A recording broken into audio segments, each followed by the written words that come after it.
baik bangsa manusia maupun bangsa jin.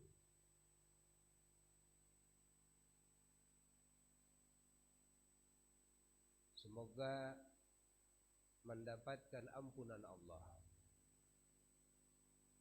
mendapatkan curahan hujan kasih sayangnya, hujan barakahnya, dan juga diselamatkan oleh Allah dari murkanya, dari azabnya, dan juga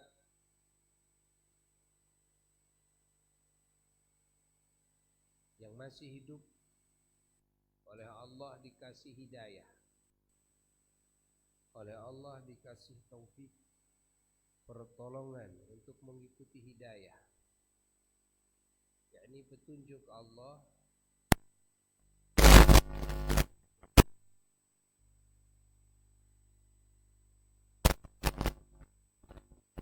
petunjuk Allah dan kedekatan dengan Allah, petunjuk Allah kepada bisa meraih cintanya Allah, ridhonya Allah, kasih sayangnya Allah, pertolongan Allah, ijabah dari Allah, dan diterimanya amal soleh dan pengabdian oleh Allah, dan juga diampuninya segala dosa oleh Allah. Petunjuk Allah ini juga petunjuk kepada firman-Nya, petunjuk kepada hukum-hukumnya yang Allah bentangkan kepada manusia dan bangsa jin dalam kehidupan mereka di muka bumi ini,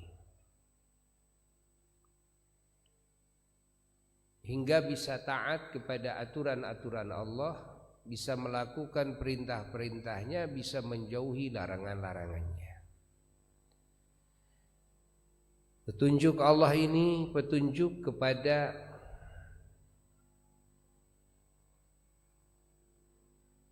ilmu Allah,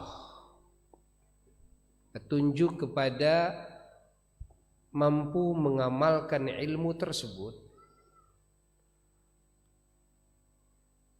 petunjuk kepada niat yang ikhlas karena Allah, petunjuk kepada semua akhlak, etika, sifat yang mulia yang terpuji dalam berhubungan bergaul dengan Allah, juga dalam berhubungan bergaul dengan para kekasih Allah, wa bil khusus sayyiduna wa maulana Muhammad sallallahu alaihi wa alihi wasallam, dan dalam berhubungan bergaul dengan semua muslimin muslimat, mukminin mukminat. Bahkan al-akhlaqul karimah ini juga dalam berhubungan dengan semua manusia, dengan semua ciptaan Allah, dengan binatang sekalipun, dengan lingkungan, dengan alam semesta.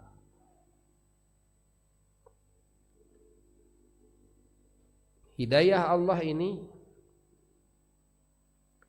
hidayah juga kepada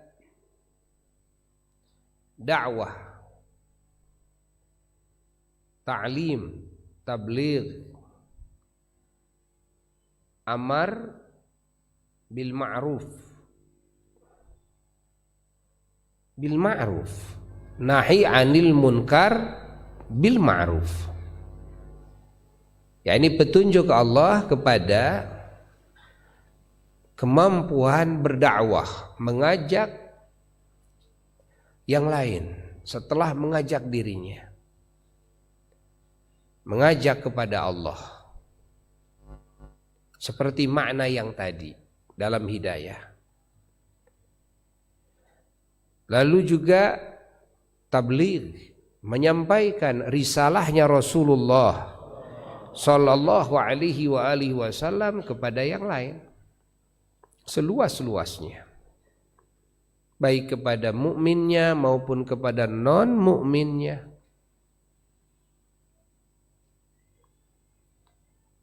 Dan juga ta'lim, mendidik keilmuan, pengetahuan kepada yang lain.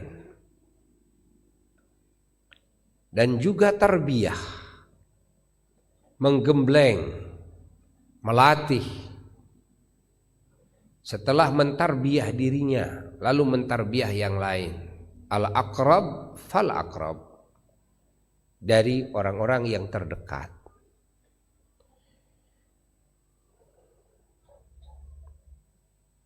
Yang mana makna tarbiyah lain daripada makna ta'lim. Karena makna tarbiyah lebih khusus, melatih langsung, praktek.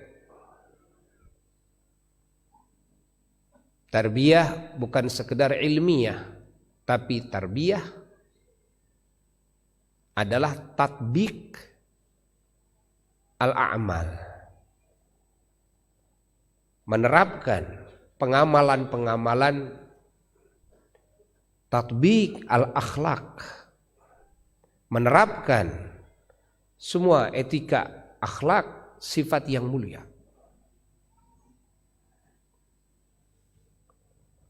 Sehingga setahap demi setahap dengan tarbiyah, manusia bukan sekedar tahu, tapi manusia menjadi ahli amal. Manusia menjadi berakhlak, beradab, yang mulia, yang terpuji. Ini makna hidayah. Hidayah yang paling tinggi adalah ma'rifat kepada Allah Jalla Jalaluhu wahda, yang diraih oleh orang-orang yang dikasih anugerah tertinggi oleh Allah, dikasih martabat yang tertinggi oleh Allah, para nabi dan para rasulnya Allah, para malaikatnya Allah alaihimus salatu wassalam. Dan ma'rifat, di antara ma'rifat semua yang dikasih ma'rifat oleh Allah, yang tertinggi adalah ma'rifatnya Sayyiduna wa Maulana Muhammad sallallahu alaihi wasallam, seperti yang dinyatakan oleh beliau dalam hadisnya, ana a'lamukum billah, atau dalam sebagian riwayat a'rafukum billah, saya adalah orang yang lebih mengenal Allah ketimbang kalian, lebih tahu Allah ketimbang kalian. Kalian ini bukan cuma kepada sahabat-sahabatnya yang hadir saat itu saja, tapi kepada semua makhluknya Allah. Tidak ada makhluk yang paling mengenal Allah kecuali Sayyiduna wa Maulana Muhammad sallallahu alaihi wasallam. Tidak ada makhluk yang lebih mengenal kepada Allah, sekali lagi, lebih ma'rifat kepada Allah kecuali Sayyiduna wa Maulana Muhammad sallallahu alaihi wasallam. Maka secara otomatis siapa yang mengenal Allah, pasti dia akan bertakwa kepada Allah. Siapa yang mengenal Allah, pasti dia akan merasa rindu kepada Allah. Siapa yang mengenal Allah, pasti dia akan cinta kepada Allah. Siapa yang mengenal Allah, pasti dia akan ta'zim, akan mengagungkan Allah. Siapa yang mengenal Allah, pasti dia akan takut oleh Allah.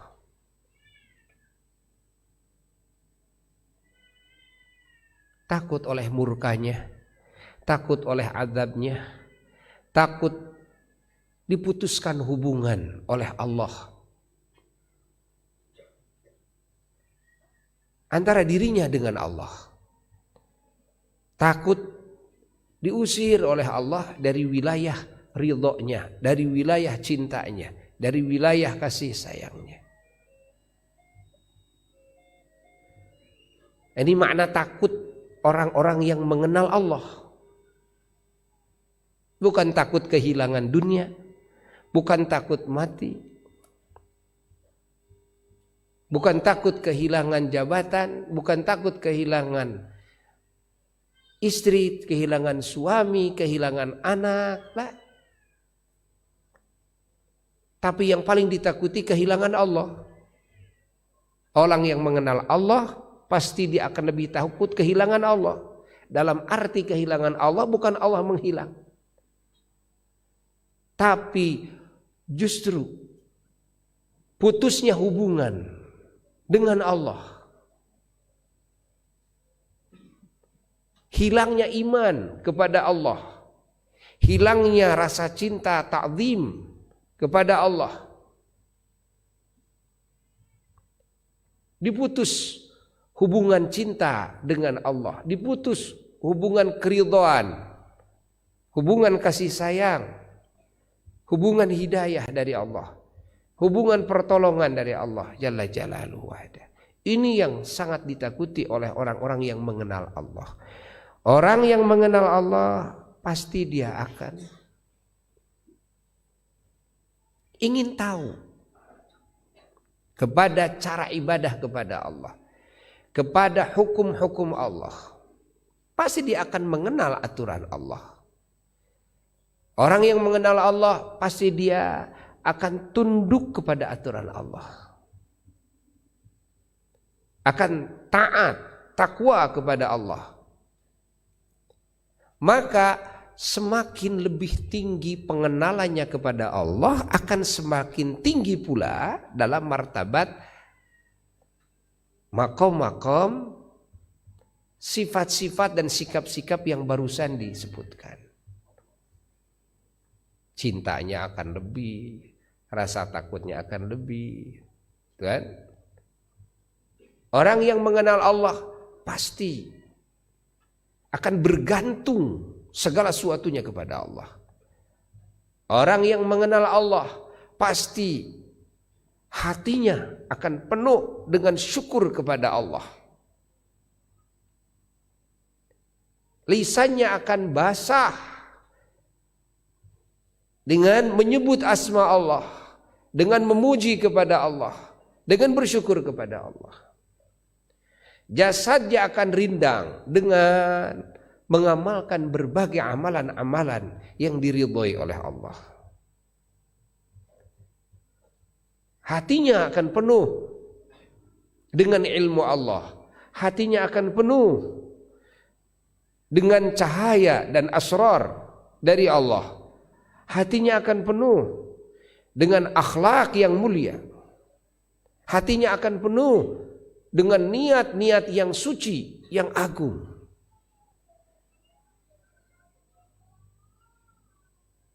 Hatinya akan penuh dengan mengingat Allah. Orang yang mengenal Allah, maka dia akan mampu bersabar terhadap ujian-ujian Allah. Bersabar dalam menyikapi ujian-ujian dari Allah, baik diuji oleh Allah dengan perintahan-perintahannya. Ketika melaksanakan perintahannya, dia akan selalu stabil, ya? Istiqomah, dia sabar. Seberat apapun yang Allah perintahkan, dia akan lakukan dengan penuh kesabaran. Ketika dilarang oleh Allah daripada melakukan hal-hal yang dilarang oleh Allah, orang yang mengenal Allah dia akan sabar di dalam menahan diri dari segala hal yang dilarang oleh Allah. Dia akan istiqamah di dalam menjauhi segala kemunkaran. Dia akan istiqamah dalam menjauhi segala kezaliman. Orang yang mengenal Allah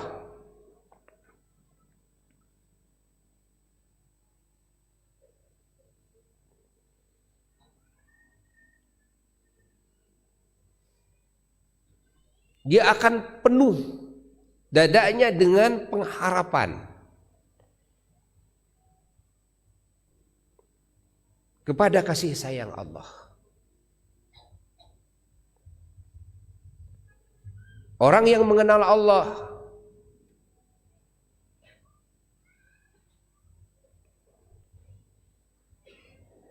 dia akan mampu bersabar ketika mendapatkan warna-warni musibah dan bala dari Allah. Hal-hal yang tidak mengenakan, kerugian-kerugian, zalimnya makhluk kepada dirinya, fitnahan-fitnahan makhluk kepada dirinya, kebencian-kebencian makhluk kepada dirinya, dia akan selalu stabil, sabar dalam menyikapi hal itu. Karena apa? Karena dia mengenal Allah. Orang yang mengenal Allah akan hilang rasa takut kehilangan makhluk, akan hilang rasa takut oleh makhluk, akan hilang rasa sedih ketika ditinggal makhluk,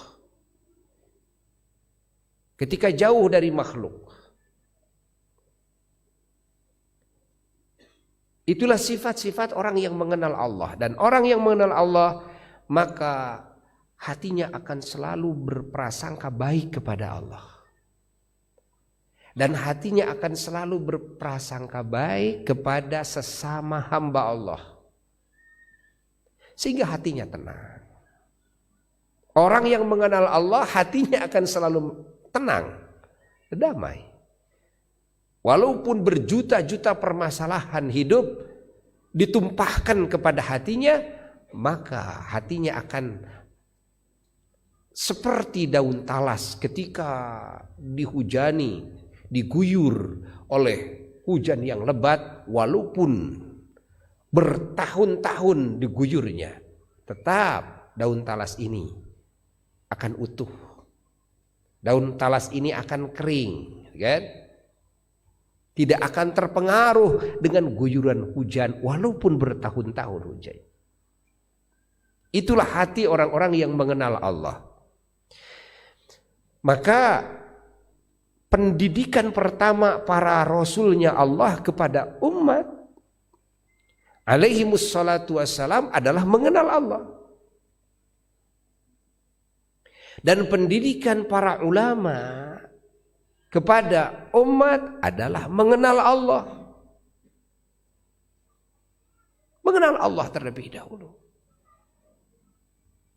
Sebelum mengenal perintah Allah, ya, sebelum mengenal mana yang halal, mana yang haram, ya, kenali dulu Allah. Kenali dulu Allah. Karena segala pengabdian kaitannya dengan siapa? Dengan Allah. Ketika kita menjauhi larangan, larangan siapa? Allah. Ketika kita melakukan perintah yang wajib, yang sunnah, perintah siapa? Allah. Ketika kita beribadah, ibadahnya kepada siapa? Allah. Tapi kalau belum mengenal Allah, tidak ada sentral. Orang yang tidak kenal Allah, lalu perbuatannya berhubungannya dengan siapa ini? Makanya segala kebaikan orang yang hatinya tidak mengenal Allah, seluruh kebaikannya tidak ada kaitannya dengan Allah.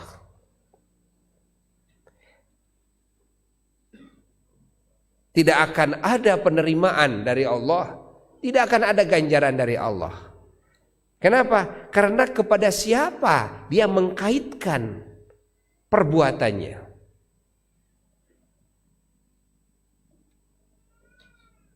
Walaupun dohirnya adalah kebaikan, bahkan walaupun dohirnya adalah ibadah.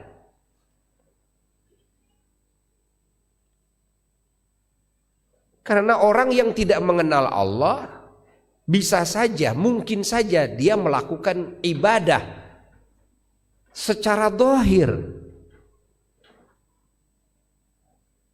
Padahal hatinya tidak mengenal Allah, tapi lisannya dia bisa mengatakan alhamdulillah. Ya. Lisannya dia bisa mengucapkan bismillah. Ya. Banyak yang hatinya tidak mengenal Allah sama sekali, tapi lisannya bisa mengucapkan la ilaha illallah. Dan juga betapa banyak kebaikan-kebaikan dari orang-orang yang hatinya tidak mengenal Allah, yang kebaikan itu manfaat. Kalau kita jujur, kita semua menyadari banyaknya karya-karya orang-orang yang hatinya tidak mengenal Allah, namun karya-karya tersebut ternyata manfaat baik bagi muslim maupun bagi non-muslim. Yang bikin pesawat terbang adalah orang-orang yang tidak kenal Allah. Kan? Yang bikin internet, bikin satelit, kan? Bikin alat-alat transportasi, informasi, kan? Kebutuhan-kebutuhan manusia, Masya Allah, di dalam rumah tangga, hatta pakaian, ini pabrik-pabrik, tenun, pabrik, ya, kain semuanya. Kebanyakan bikinan siapa? Bikinan orang-orang yang tidak kenal Allah.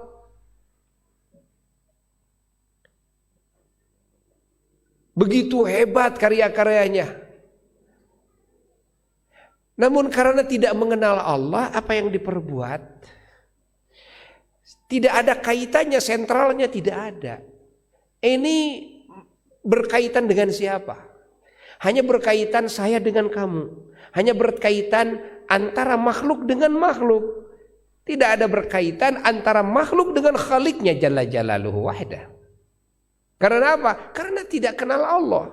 Tapi orang yang beriman kepada Allah, ketika hatinya kenal kepada Allah, sedikit pun yang dia lakukan walaupun manfaatnya hanya untuk dirinya pribadi, diapresiasi oleh Allah.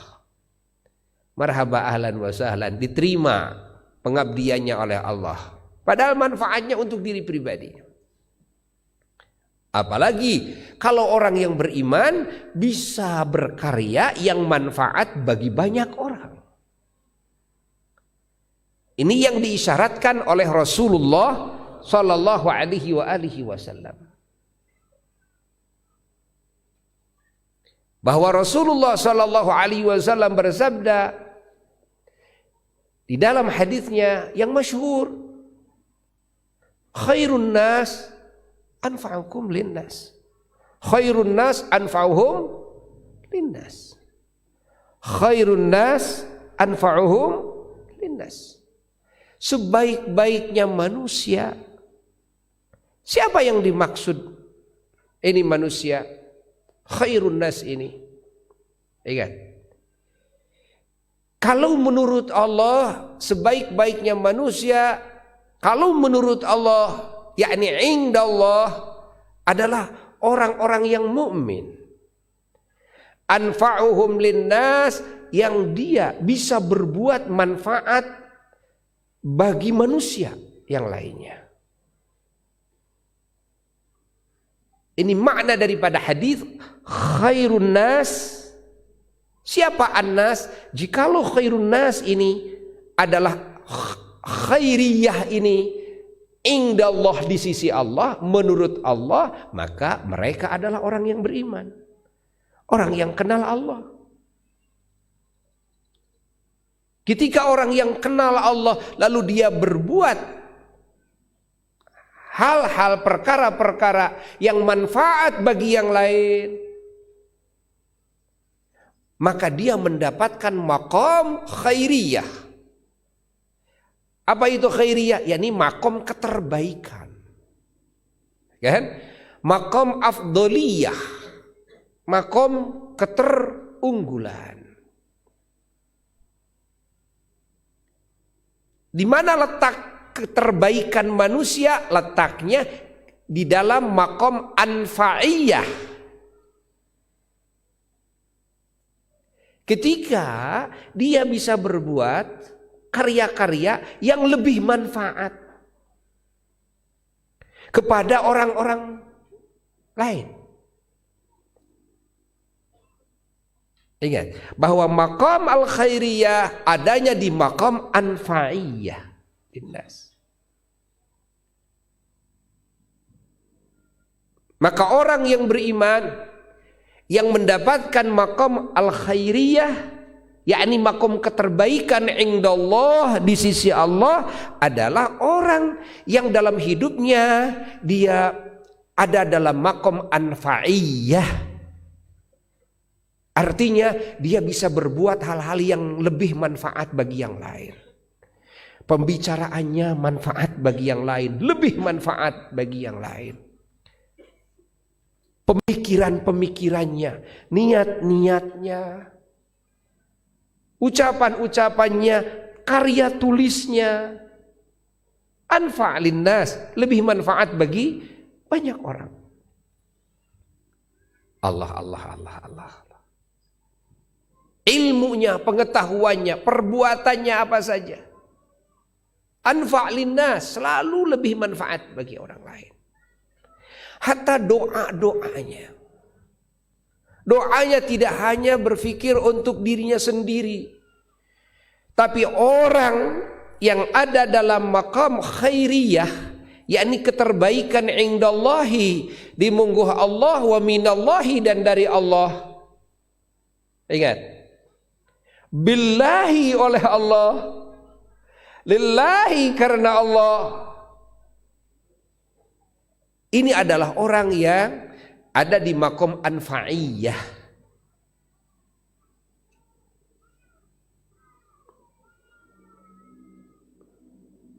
Difahami oleh kita makna hadis ini, ya. Makna hadis ini. Allah. Hatta doa-doanya tidak akan hadir dalam hati orang yang ada di maqam khairiyah ketika dia berdoa kepada Allah, terkecuali doanya anfa'lin nasi jami'a. Doanya lebih bermanfaat bagi semua manusia. Doanya tidak hanya mendoakan dirinya pribadi atau keluarganya saja, bahkan tidak bermanfaat hanya untuk orang-orang yang beriman yang hidup saja, bahkan tidak hanya manfaatnya bagi orang-orang yang beriman yang ada di alam barzakh saja. La, bangsa jin semua mendapatkan manfaat dari doanya. Non-muslim semua bisa mendapatkan manfaat dari doanya. Binatang semua bisa mendapatkan manfaat dari doanya. Buminya, tanahnya, semuanya, airnya, apinya, subhanallah, udaranya, masya Allah, semuanya, bahkan alam semesta bisa mendapatkan manfaat dari doanya. Ini anfa'ul linnas. Makanya kalau ada orang yang sudah ada di maqam khairiyah, ingat, kita tidak boleh kan sedikit pun ragu kepadanya. Tidak boleh. Bahkan orang-orang yang beriman itu harus disikapi oleh kita semuanya dengan husnudzan, baik sangka.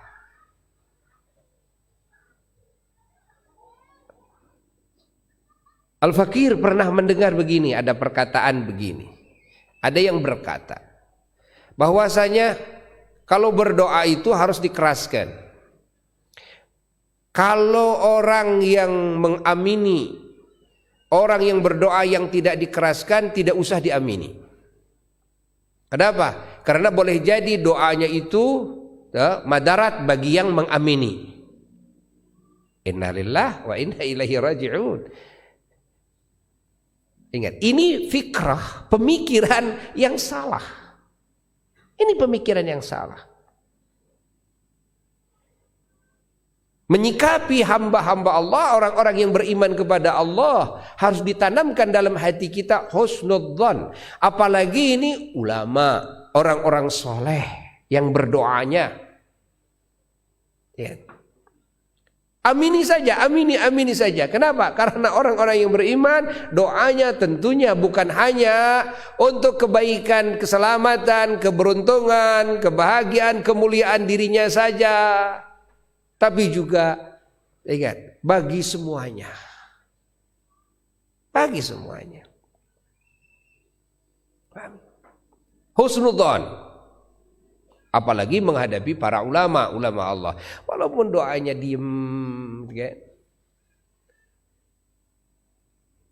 Banyak sekali gaya-gaya para ulama, gaya-gaya orang-orang soleh, gaya-gaya aulia kalau dalam berdoa. Ada yang doanya itu seperti canda. Dan ada yang berdoa itu cuma diem saja, tidak menjawab. Kan? Pokoknya amini saja.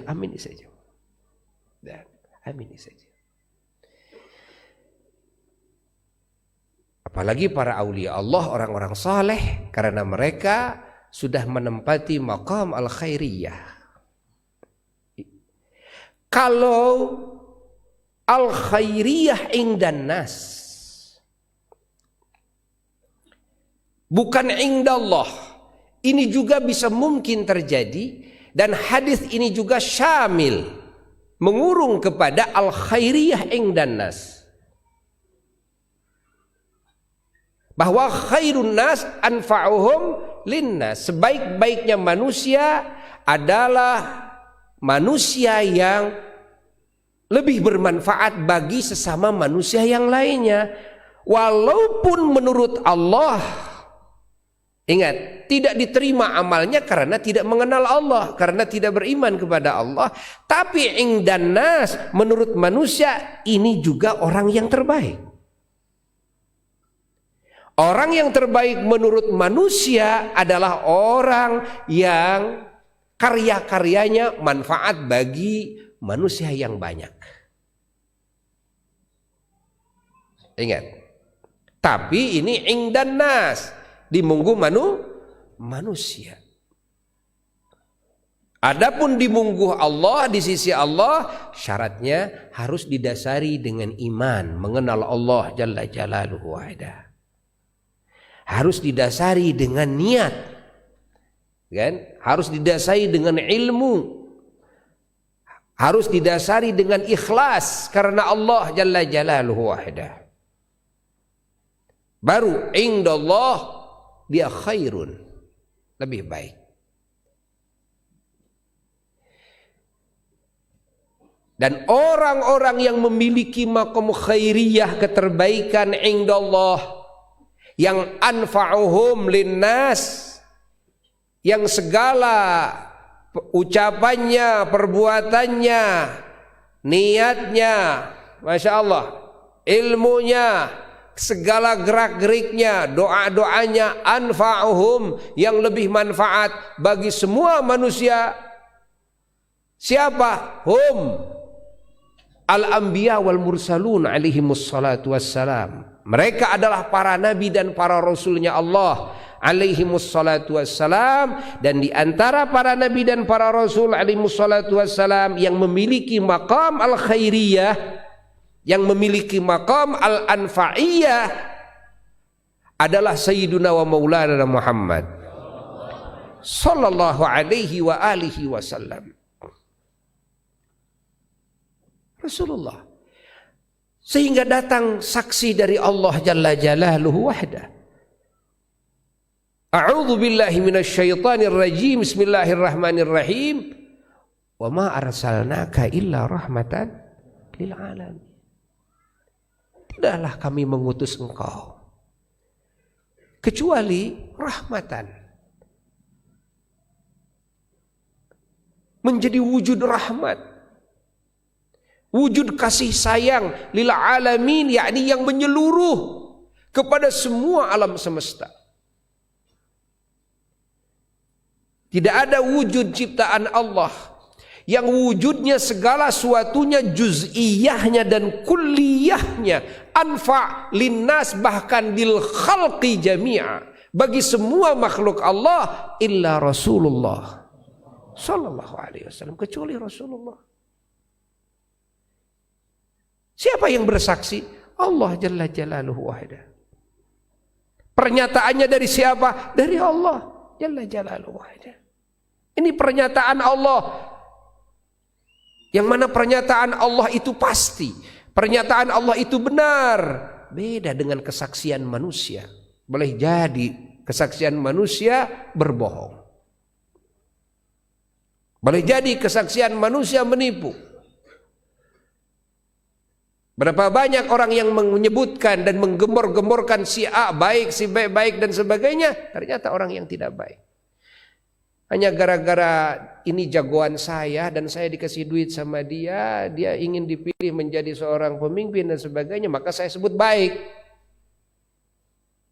Kesaksian manusia seperti itu. Tapi kesaksian Allah tidak akan seperti itu. Kesaksian Allah sesuai dengan hakikatnya.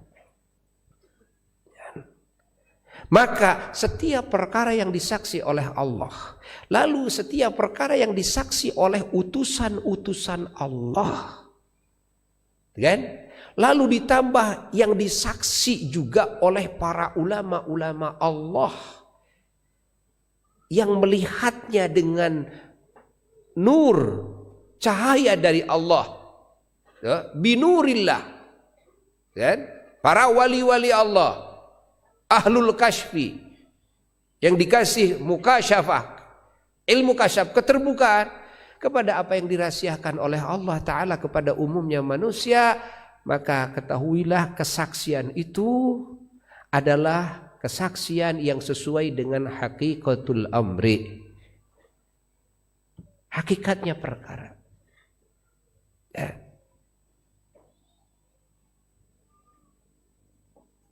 Makanya kita umat Islam wajib percaya bukan cuma kepada firman Allah saja, bukan cuma kepada sabda-sabda Rasulullah sallallahu alaihi wasallam saja. Dan wajib percaya kita kepada sabda-sabdanya para wali-wali Allah, kepada sabda-sabdanya para ulama-ulama Allah. Sehingga walaupun di satu sisi ulama-ulama Allah yang belum sampai kepada maqam mukasyafah,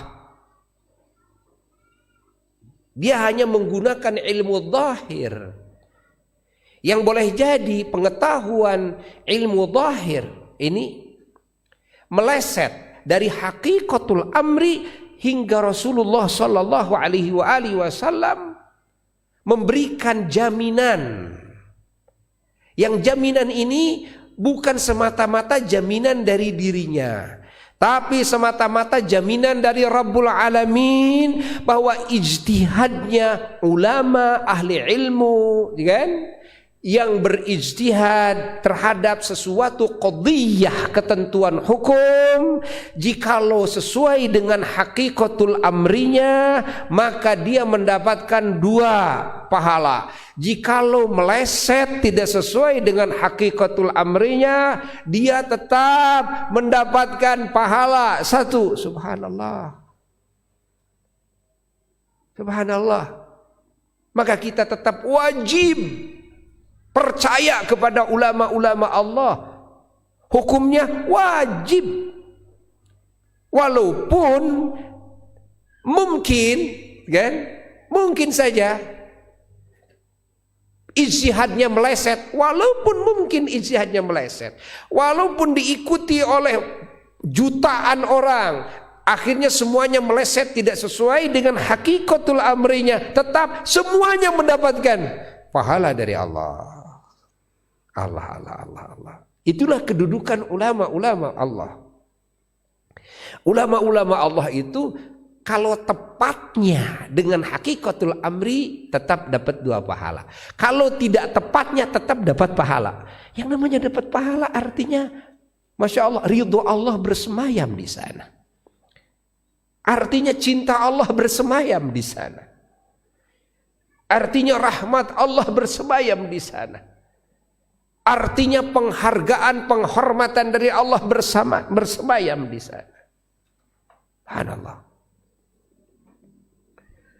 Allah. Maka pelajaran pertama seperti yang disyaratkan oleh semua ulama-ulama Allah, yang diwasiatkan oleh semua para nabi dan para rasulnya Allah, seperti yang diwasiatkan oleh Allah Jalla Jalaluhu. Pelajaran pertama adalah mengenal Allah.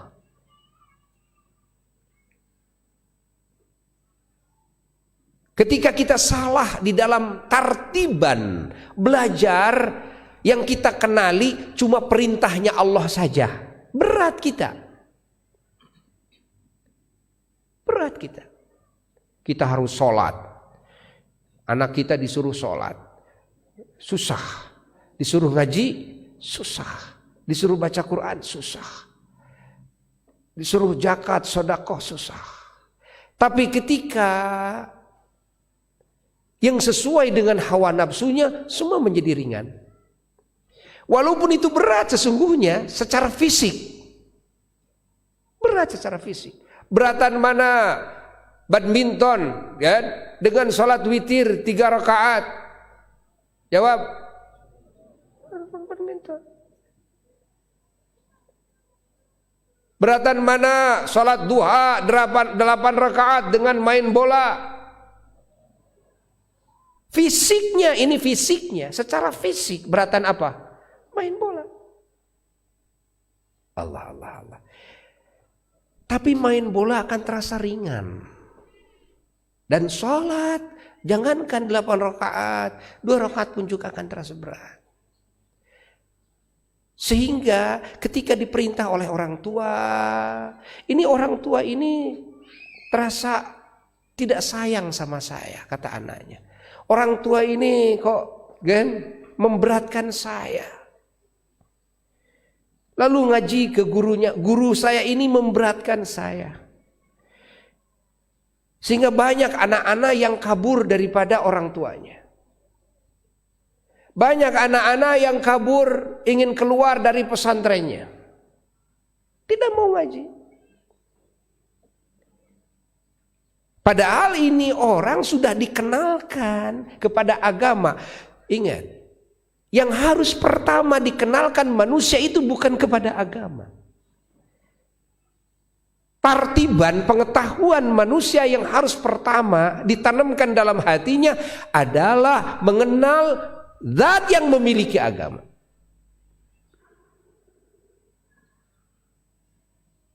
Ingat, zat yang memiliki agama, zat yang menurunkan agama, yang mewahyukan agama.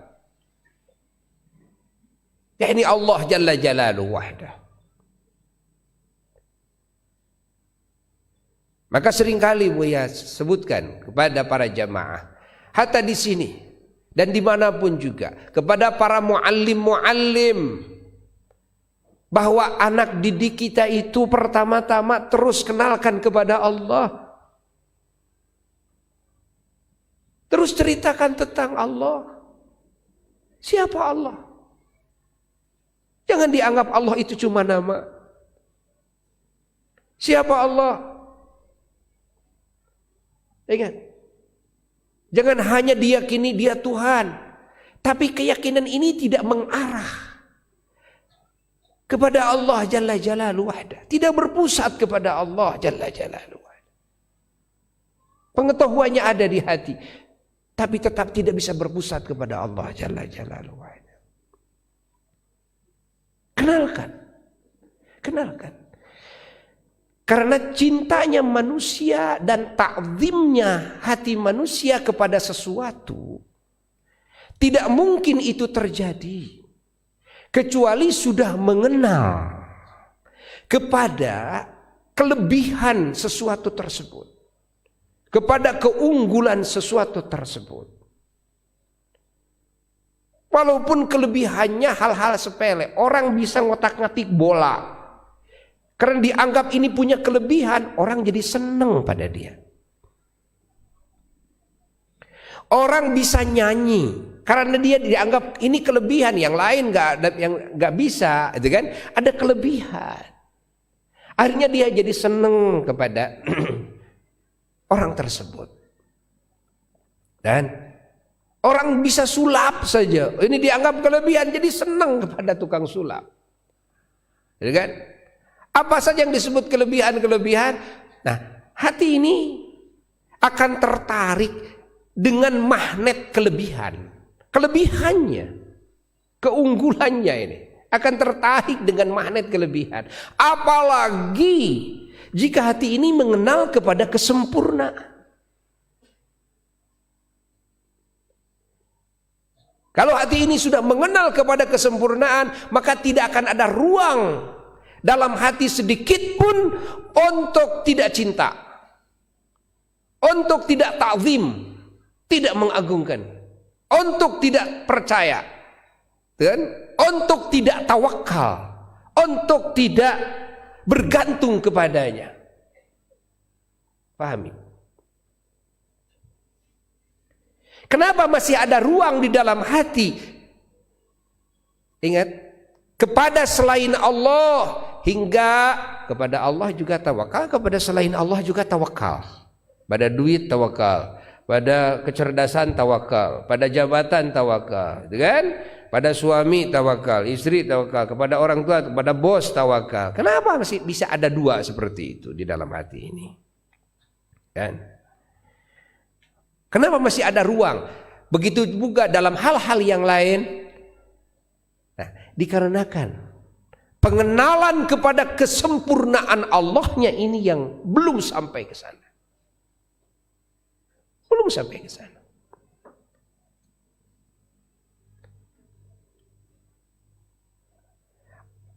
Berapa banyak orang yang fana sehingga tidak melihat si A dan tidak melihat si B. Ketika hatinya melihat kelebihan seseorang, tumpah kepercayaannya kepada dia, tumpah cintanya kepada dia, tumpah penghormatannya kepada dia. Kan?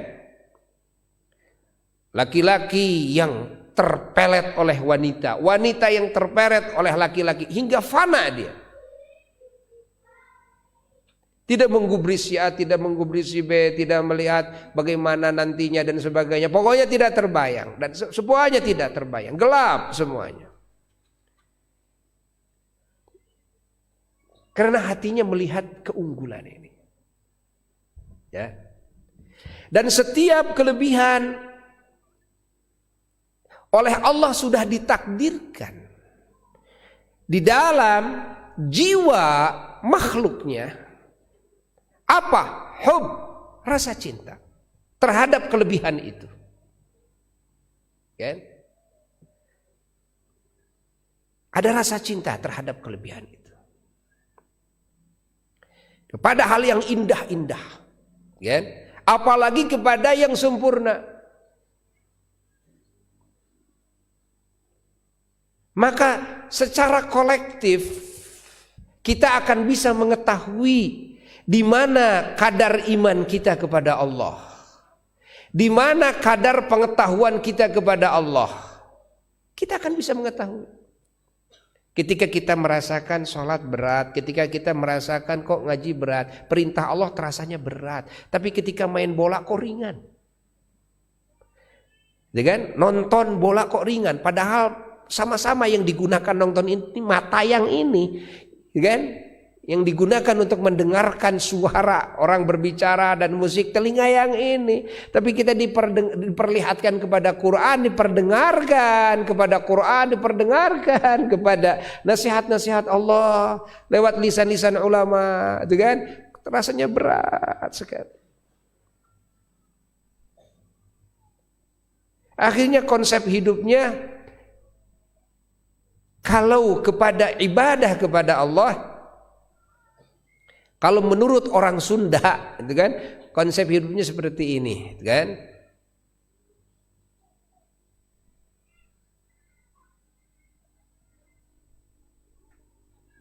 Heula. Kalau dalam ibadah, heula. Tapi kalau di dalam haliyah dunyawiyah wae. Ya. Ngaji heula. Ngaji wae ngaji heula. Kan? Gitu kan? Nonton wae. Ngobrol wae. Ulin wae. Gitu kan? Mikiran dunia wae. Tuh. Kelamun deka pengajian heula.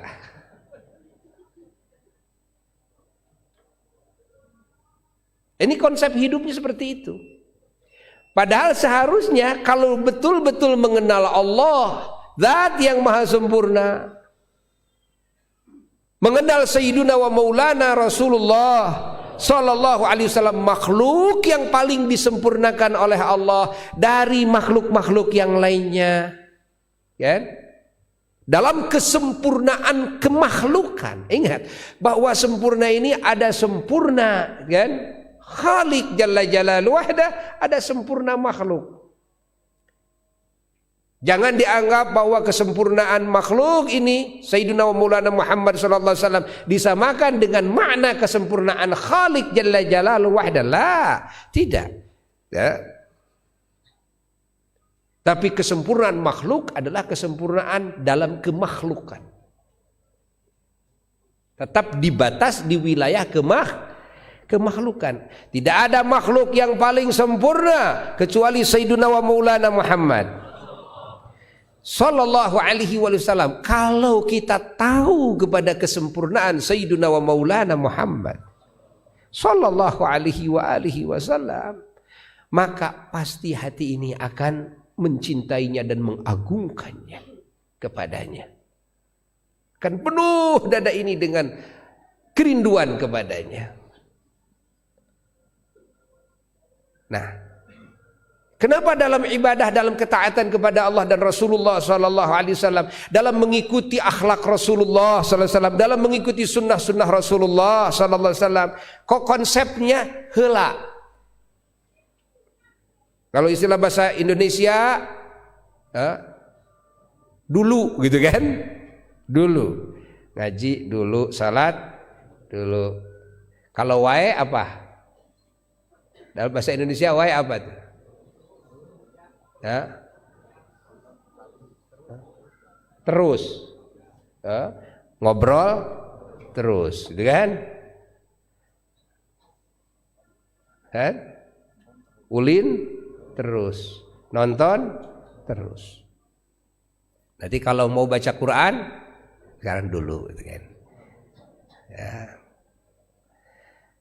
Nah, yang seharusnya terbalik, harusnya dalam ibadah kepada Allah, dalam mengikuti sunnah-sunnah Rasulullah Sallallahu Alaihi Wasallam, seharusnya konsepnya adalah wae, kan? Konsepnya adalah terus, kan? Terus saja. Faida faragta fansab, faida faragta fansab, faida faragta fansab. Kalau sudah selesai, gitu kan, dari ibadah yang satu, gitu kan, begitu selesai langsung kalian harus mendirikan lagi pengabdian kepada Allah yang lainnya, baik itu yang serupa dengan itu atau yang tidak serupa dengan itu, kan, baik yang wajib seperti itu atau yang sunnah. Intinya ibadah kepada Allah. Fa idza faragta fansab, kan, beres sholat qabliyah, lalu sholat fardu. Setelah sholat fardu fansab apa? Wiridan. Fa idza faragta minal wiridan fansab ba'diyah. Fa idza faragta minal ba'diyah fansab. Apa saja yang disebut ibadah fansab, tidak ada hentinya. Fansab, fa idza faragta fansab, fa idza faragta fansab, terus fansab. Semua jenis-jenis ibadah seperti itu konsepnya. Kalau istilah bahasa Sunda, fa idza faragta fansab, jadinya jadi wae. Ibadah wae, gitu kan? Ngaji wae. Tuh, maca Quran wae, sholawat wae, wiridan wae, kan? Ini konsep orang-orang yang beriman. Kenapa menjadi berbalik? Harusnya wae tapi malah menjadi apa? Heula. Kan? Naon jadi sababian? Jadi harus ngaji wae, jang, salat wae, baca Quran wae, wiridan wae, sholawat wae, ke tempo butuh neangan duit heula gitu. Terus kenan rek mani heula gitu kan. Rek ngeukepan pamajikan heula gitu kan. Tapi pelebah ibadah wae. Bahkan yang heulanya itu orang-orang yang beriman dijadikan ibadah. Pada akhirnya tidak ada istilah heula di dalam hidupnya. Tapi semuanya menjadi ibadah semuanya. Hatta tidurnya jadi ibadah. Tetap aja ibadah. Fa idza faragta fansab. Beres salat isya, beres bakalan wirid dan sebagainya, lalu butuh tidur dulu, itu kan? Sambil rebaan, sambil baca sholawat, sambil zikir, nah hatinya sambil begitu, mulutnya sambil basah dengan warna-warni kalimat thayyibah, kan? Lalu tidur. Tidurnya juga ibadah, sehingga tidak ada istilah heula, tidur heula, karena tidurnya juga ibadah. Fa idza faragta fansob. Begitu fa idza faragta minadz dzikri, fa idza faragta minal ibadah A itu fansob, maka dirikan HS. Fansob. Tapi HS-nya adalah ibadah fansob. Semua bangunnya jadi ibadah, makannya ibadah. Nah, ini tidak bisa hadir di dalam hati manusia, hatta orang yang beriman sekalipun, kalau hatinya belum mengenal Allah secara sempurna. Ma'rifah yang kamilah tidak bisa. Maka pelajaran yang tidak boleh ditinggalkan setiap waktu adalah mengenal Allah. Kan? Maka dengan cara banyak mengingat Allah, dengan cara banyak mentafakuri semua ciptaan Allah, kehidupan ini semuanya, ini akan terus lebih mengenalkan hati kita kepada Allah, sehingga magnetnya akan hadir, setrumnya akan hadir dalam hati ini, akan hadir setrum kedekatan dengan Allah, setrum hubungan dengan Allah akan hadir, hingga kalimat thayyibah yang dilakukan, yang dibacakan, hingga ibadah yang dilakukan akan penuh dengan setrum, akan penuh dengan setrum. Makanya satu kalimat doa dari orang yang sudah mengenal Allah, lahir segala hal yang dahsyat, yang khawariq lil adat. Karena apa? Karena apa? Karena hatinya mengenal Allah, ma'rifat kepada Allah. Orang yang ibadah, ketika hatinya ma'rifat kepada Allah Jalla Jalaluhu wahda, semuanya ada setrumnya, kan? Magnet ilahiyah. Ingat, kalau sudah mengalir magnet ilahiyah, asrar, rahasia-rahasia, semua sifat-sifat Allah terhadap dirinya, maka akan lahir khawariq lil adat pada dirinya, yang mana khawariq lil adat itu bisa menjadi adat di sisi orang yang seperti itu. Ya. Sehingga al khawariq lil adat inda man ya'rifullaha tabaraka wa ta'ala ma'rifatan kamilah adatun, bahwa al khawariq lil adat, kan, menurut orang yang ma'rifat kepada Allah secara sempurna, semuanya jadi adat. Khawariq lil adat itu menurut kita, tapi kalau menurut para aulia Allah ya biasa-biasa saja lah, kan? Menghidupkan yang mati ya biasa saja. Menurut kita khawariq lil adat, tapi menurut mereka lah tidak. Allah.